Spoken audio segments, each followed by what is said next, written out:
प्रिय साथियों, नमस्कार। मैं दिलेश्वर भट्ट आप सभी का स्वागत करता हूं फिर से आपके अपने परिवार स्मार्ट पीएससी अकेडमी पर। मैं आशा करता हूं कि आप लोग स्वस्थ होंगे, मस्त होंगे, जिंदाबाद होंगे और अपनी तैयारी में सजग रूप से बने होंगे।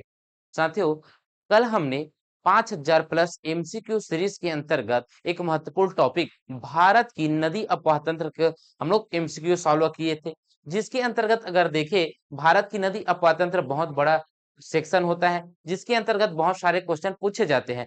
उसी के लिए अंतर्गत आप लोगों को देखना है कि जो भारत की नदी अपवाह तंत्र है उससे रिलेटेड एक दो क्लास और आने वाले हैं, जिसमें से यह दूसरा नंबर का है, पार्ट 2 है। कौन सा है? पार्ट 2 है। भारत की नदी अपवाह तंत्र का पार्ट 2 है और क्लास नंबर 6 है।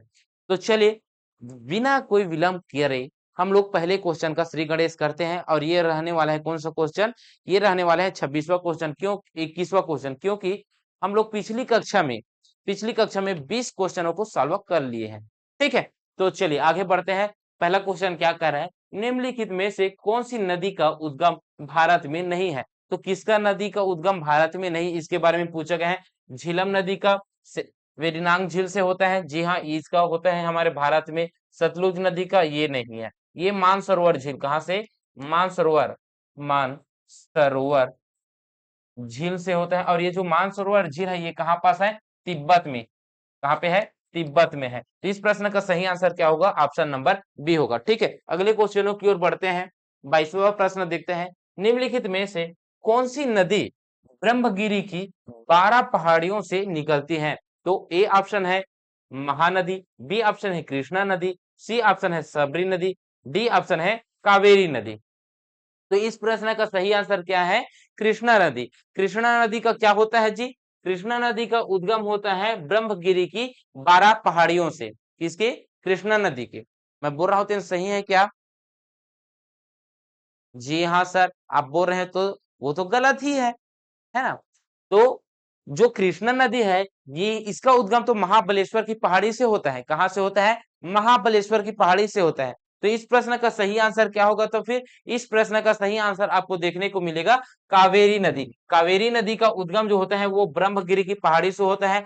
महानदी का कावेरी नदी का ब्रह्मगिरी की पहाड़ी। वही कृष्णा नदी की बात की जाए महाबलेश्वर बलेश्वर की पहाड़ी से होता है। वही महानदी की बात की जाए तो इसका होता है सिहावा पर्वत से। सिहावा पर्वत से।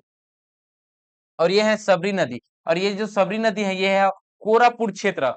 कोरापुट क्षेत्र से इसका उद्गम होता है। और कावेरी नदी को आपको पता ही है कौन सा है? ब्रह्मगिरी पहाड़ी से। ठीक है, तो इस प्रश्न का सही आंसर क्या होगा? ऑप्शन नंबर डी होगा, ब्रह्मगिरी की पहाड़ी। चलिए अगले क्वेश्चन की ओर बढ़ते हैं। पेनगंगा और वेनगंगा सहायक नदियां हैं। तो पेनगंगा और वेनगंगा किसकी सहायक नदियां हैं? ए ऑप्शन है यमुना नदी की, बी ऑप्शन है गोमती नदी की, सी ऑप्शन है महानदी की, डी ऑप्शन है गोदावरी नदी की। तो वेनगंगा नदी और पेनगंगा नदी किसकी सहायक नदी है जी? तो ये है सहायक नदी है गोदावरी नदी की। किसकी? गोदावरी नदी की। तो इस प्रश्न का सही आंसर क्या होगा? ऑप्शन नंबर डी होगा। ठीक है, अगले क्वेश्चनों की ओर बढ़ते हैं। निम्नलिखित में से कौन सी नदी सह्याद्री के पश्चिम की ओर बहने वाली नदी नहीं है? अब ये पश्चिम की ओर बहने वाली नदी नहीं है पूछ रहा है। कौन सी? सह्याद्री की।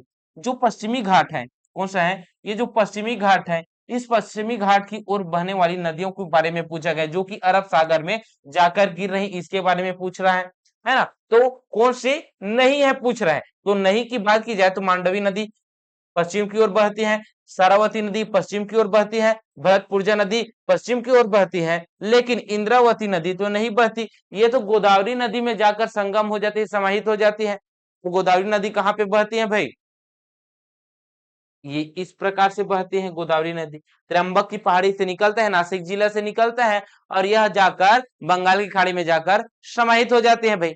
ठीक है, तो ये तो पश्चिमी घाट की ओर जा नहीं रहा है, पूर्वी घाट की ओर जा रहा है। तो इस प्रश्न का सही आंसर क्या होगा? ऑप्शन नंबर डी, इंद्रावती नदी। ठीक है, अगले प्रश्न की ओर बढ़ते हैं।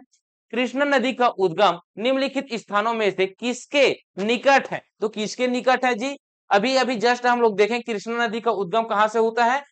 महाबलेश्वर की पहाड़ी से। कहां से? महाबलेश्वर की पहाड़ी से। तो इस प्रश्न का सही आंसर क्या होगा? महाबलेश्वर की पहाड़ी। ठीक है, अगले क्वेश्चनों की ओर बढ़ते हैं। तो फिर अगला क्वेश्चन क्या कर रहा है? निम्नलिखित में से कौन सी नदी कृष्णा नदी की सहायक नदी नहीं है। अब कृष्णा नदी की सहायक नदी नहीं पूछ रहा है, ठीक है। तो कृष्णा नदी हेडलाइन कीजिए, कृष्णा नदी। तो कृष्णा नदी की सहायक नदी मुंशी नदी है, भीमा नदी है, पूर्णा नदी, ये पूर्णा नदी नहीं है, ठीक है, क्योंकि कोयना नदी भी है, भिलांगना नदी भी है, किसकी, कृष्णा नदी की। लेकिन पूर्णा नदी तो नहीं है, ये तो गोदावरी की सहायक नदी है। तो इस प्रश्न का सही आंसर क्या होगा, पूर्णा नदी, ठीक है। चलिए फिर अगले प्रश्न की ओर बढ़ते हैं। इंद्रावती नदी खालिस्तान नदी की सहायक नदी है। तो इंद्रावती जो नदी है वो गोदावरी नदी की सहायक नदी है, किसकी, गोदावरी नदी की सहायक नदी है। तो इस प्रश्न का सही आंसर क्या होगा, ऑप्शन नंबर डी होगा, ठीक है। अगले प्रश्न की ओर बढ़ते हैं। नदी जिसे पश्चिम बंगाल का शोक कहा जाता है वह है, अब पश्चिम बंगाल का शोक या फिर बिहार का शोक, बिहार, बिहार का शोक पूछ ले, क्योंकि एक ही का शोक तो नहीं हो सकता है ना। तो बिहार का शोक पूछे, चाहे वो पश्चिम बंगाल का, पश्चिम बंगाल का शोक पूछे, तो आपका जवाब आना चाहिए बिहार का शोक किसे कहते हैं, कोसी को, किसे, कोसी नदी को। वही पश्चिम बंगाल का अगर शोक पूछ ले तो पश्चिम बंगाल का शोक कौन सा होगा, दामोदर, दामोदर नदी, कौन सी नदी, दामोदर नदी, जो छोटा नागपुर के पठार से उसका उद्गम होता है, ठीक है। तो इस प्रश्न का सही आंसर क्या होगा, पश्चिम बंगाल का शोक मतलब दामोदर नदी। इस प्रश्न का सही answer option number D Damodar नदी होगा, ठीक है। अगले प्रश्न की ओर बढ़ते हैं। पेनगंगा नदी निम्नलिखित नदियों में से किस किस है, अभी तो जस्ट हम लोग पढ़ के आए पेनगंगा वेनगंगा, किसकी, गोदावरी की। तो इस प्रश्न का सही आंसर ऑप्शन नंबर डी होगा। तो फिर ठीक है, अगले क्वेश्चनों की ओर बढ़ते हैं। गंगा और यमुना नदी का संगम निम्न में से किस स्थान पर होता है, गंगा और यमुना इलाहाबाद में, उत्तर प्रदेश में। एक प्रयाग है जिसका नाम है प्रयागराज, क्या नाम है, प्रयागराज। तो इस प्रश्न का सही आंसर क्या होगा, प्रयागराज होगा भाई, ठीक है। आज हम लोग कम समय में इसलिए कवर करने की कोशिश कर रहे हैं क्योंकि टाइम भी हो गया है, आधा घंटा लेट में क्लास हुआ है, इसके लिए सॉरी, ठीक है। अगले क्वेश्चनों की ओर बढ़ते हैं। शिव समुद्रम जलप्रपात किस नदी पर अवस्थित है, तो शिव समुद्रम जो जलप्रपात है वो किस नदी के तट पर स्थित है जी, ठीक है भाई, इसको हम लोग देख लेते हैं। चलिए आप लोग इसको गेस कीजिए कौन सा है।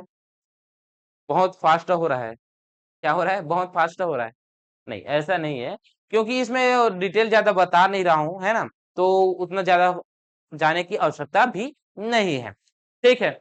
चलिए तो फिर इस प्रश्न का सही आंसर क्या होगा, इस प्रश्न का सही आंसर होगा ऑप्शन नंबर कौन सा, ए कावेरी नदी, ठीक है। चलिए फिर अगले क्वेश्चनों की ओर बढ़ते हैं। तो फिर चलिए टिक मार देता हूं भाई, नहीं है करके बोल देंगे, ठीक है। चलिए अगले प्रश्न की ओर बढ़ता हूं। गंगा नदी में कोलीफॉर्म जीवाणु का प्रचुर मात्रा में होने का मुख्य कारण है, ए ऑप्शन है मृतकों के अवशेषों को जल में बहाना, बिल्कुल बिल्कुल। चलिए फिर भी देख लेते हैं। इलेक्ट्रोफॉर्मिंग उद्योगों द्वारा उत्पादित रासायनिक उत्सर्जन जल में बहाना, नहीं ये नहीं है। कपड़े धोना, ये भी नहीं। मृतकों की राख बहाना, क्या है, मृतकों की राख बहाना। अब राख बहा दिया तो उससे नहीं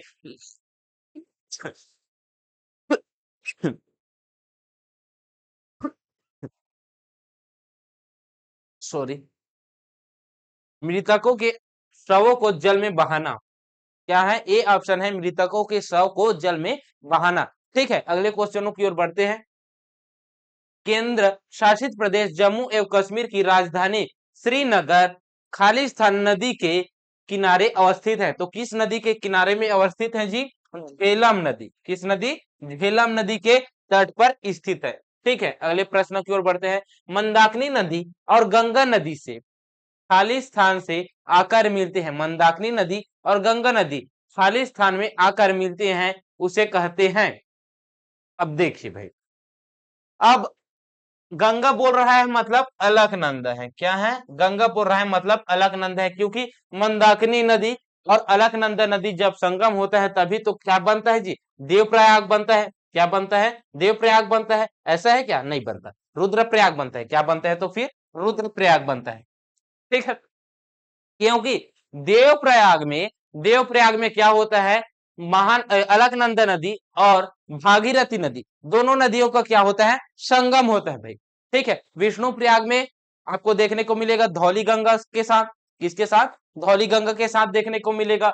वही कर्णप्रयाग पिंडार नदी के आने से होगा। ठीक है, अलकनंदा नदी में मिलने से वो एक प्रयाग का निर्माण होगा। ठीक है, इस प्रश्न का सही आंसर क्या होगा? फिर रुद्रप्रयाग होगा। ठीक है, अगले प्रश्न की ओर बढ़ते हैं। तो फिर चलिए भाई, निम्नलिखित में से कौन सी सिंधु नदी की हिमालयी सहायक नदी नहीं है? अब हिमालयी सहायक नदी की बात कर रहे हैं तो गिलगित इसकी हिमालयी सहायक नदी है, द्रास भी है, गोरतांग भी है, जोंक, ये जोंक तो नहीं है। ये जोंक किसकी है? महानदी की है। किसकी है भाई? महानदी की सहायक नदी है जोंक नदी तो। ठीक है, तो ये तो नहीं है भाई, ये तो हिमालयी नदी की सहायक नदियां नहीं है। ठीक है, चले तो फिर अगले प्रश्न की ओर बढ़ते हैं। महानदी नामक नदी के संबंध में निम्नलिखित में से कौन सा कथन गलत है? क्या है? कौन सा कथन गलत है? देखते हैं। महानदी का उद्गम छत्तीसगढ़ की उच्च भूमि से हुआ है। बिल्कुल उच्च भूमि से हुआ है, सिहावा पर्वत से। यह उड़ीसा से होकर बंगाल की खाड़ी तक पहुंचती है। उड़ीसा से होकर यह बंगाल, जी हाँ बिल्कुल, छत्तीसगढ़ से उड़ीसा, उड़ीसा से बंगाल की खाड़ी।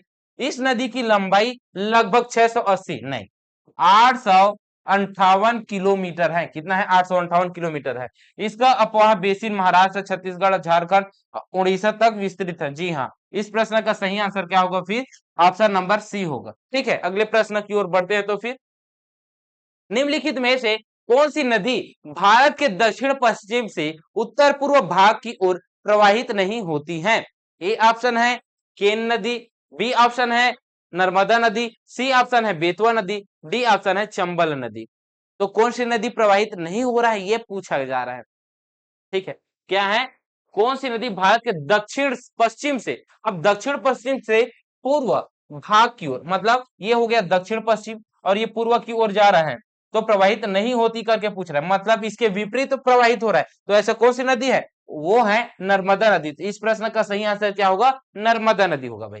ठीक है, अगले क्वेश्चन की ओर बढ़ते हैं। तो फिर भागीरथी नदी गंगोत्री हिमनद से निकलती है और उत्तराखंड में खालिस्तान में अलकनंदा से मिल जाती हैं, जिसे क्या कहा जाता है? देवप्रयाग कहा जाता है। क्या कहा जाता है? देवप्रयाग कहा जाता है। ये जो आज सॉल्व करवा रहा हूं उसको मैं कल विस्तार से बता चुका हूं, है ना, एक एक करके के मैं सभी को विस्तार से बता चुका हूं कि कौन से नदी किसमें देवप्रयाग में मिल रहे हैं, कौन से पिंडार नदी में, कौन से प्रयाग में मिल रही है, कौन से रुद्र प्रयाग में मिल रहा है, ये सब मैं पढ़ा चुका हूं। ठीक है, चलिए भाई सेकंड लास्ट सवाल देखते हैं। भारत का दूसरा सबसे बड़ा जलप्रपात जो कावेरी नदी पर है, खालिस्तान के रूप में जाना जाता है, कौन सा है भाई? भारत का दूसरा, अब दूसरा बोल रहा है मतलब कावेरी नदी पे है, और कावेरी नदी में कौन सा जलप्रपात है? शिव समुद्रम जलप्रपात, जो कि कहां पे है? जो कि है कावेरी नदी पर। कहां पे है? कावेरी नदी पर है भाई। चलिए तो फिर अगला देखते हैं। निम्नलिखित में से कौन सी नदियां मध्य प्रदेश राज्य से संबंधित है? निम्नलिखित में से कौन सी नदियां मध्य प्रदेश राज्य में बहती हैं? ठीक है, बेतवा नदी बहती है, सिवना, सिवना तो हम मध्य प्रदेश में सुनते ही नहीं है, क्षिप्रा, जी हाँ, चंबल, जी हाँ। तो इस प्रश्न का सही आंसर क्या होगा? A C D, A C D, A C D, option number A C D बिल्कुल सही होगा। ठीक है, ये हो गया 40 प्रश्न।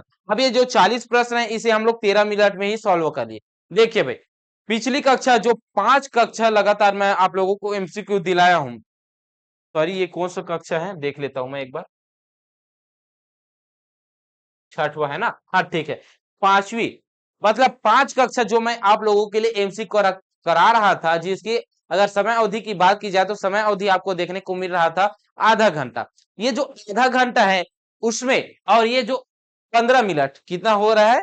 14 मिनट, 14 मिनट। तो इसमें आधा समय लग रहा है। कितना समय? आधा समय लग रहा है। तो किस फॉर्मेट में होना चाहिए? आज के इस क्लास की तरह ही होना चाहिए, या फिर पिछली कक्षा जो 5 कक्षा हम लोग कर लिए हैं उसके अकॉर्डिंग होना चाहिए? ठीक है, तो किस प्रकार का यह क्लास रहा कमेंट करके जरूर बताइएगा और फीडबैक दीजिएगा कि आज की क्लास की तरह करें या फिर पिछली क्लास की तरह हम लोग एमसीक्यू सेक्शन को सॉल्व करेंगे जी। ठीक है, तो आप लोगों को यह क्लास कैसा लगा कमेंट करके बताएंगे कि किस प्रकार का यह रहा है। तो चलिए मिलते हैं नेक्स्ट क्लास में, सुबह मिलते हैं। तब तक के लिए जय हिंद, जय भारत, हाँ ठीक है, एक नोट करके लिखिए, कल से हम लोग आधुनिक इतिहास पढ़ना प्रारंभ करेंगे। क्या? छत्तीसगढ़ के आधुनिक इतिहास। ठीक है, तो चलिए मिलते हैं अब नेक्स्ट क्लास में। तब तक के लिए जय हिंद, जय भारत, जय छत्तीसगढ़।